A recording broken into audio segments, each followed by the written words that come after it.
Hi friends, তোমরা সবাই কেমন আছো? আমি আজকে ধোসা বানানোর জন্য ভিজিয়ে রেখেছিলাম আতপ চাল আর সিদ্ধ চাল মিশিয়ে কিছু 6-7 ঘন্টার জন্য ভিজিয়ে দিয়েছিলাম, আর দিয়েছিলাম উড়দ ডাল। তোমরা কে কে ধোসা বানাতে পারো আমাকে কিন্তু কমেন্টে জানিও, আর তোমরা কীভাবে বানাও আমাকেও জানাবে। আমি পরের ভিডিওতে তোমাদের ধোসা বানানোর ভিডিও দিয়ে দেবো।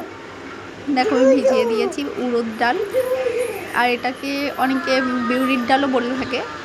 আর আতপ চাল যতটা নিতে হয় তার 1/3 নিতে হয় সিদ্ধ চাল। আমি সেই মতো নিয়েছি। তারপরে গেছিলাম এই যে সবজি গুছাতে। বাঁধাকপিটা দেখে মনে হচ্ছে 1 বছর আগে কেনা বাঁধাকপি।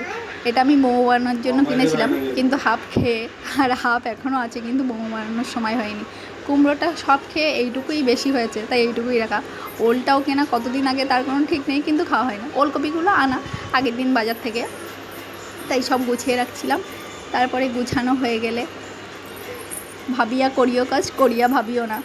তাই ভাবলাম যে অনেক সময় ধরে কিছু খাইনি, আবার খিদে পেলে তখন সমস্যা হতে পারে, তাই তাড়াতাড়ি করে চলে গেছিলাম খেতে। আজকে রান্না হয়েছিল ঝিঙে আলু সোয়াবিনের তরকারি, কারণ আজকে সোমবার ছিল, তাই ছিল শুধু ঝিঙে আলু সোয়াবিনের তরকারি। তারপরে গেছিলাম জামা কাপড় কিছু গুছাতে। জামা কাপড়গুলো গুছানো হয়ে গেল। আজকের ভিডিও এই পর্যন্ত। কেমন লাগলো বন্ধুরা? Bye bye.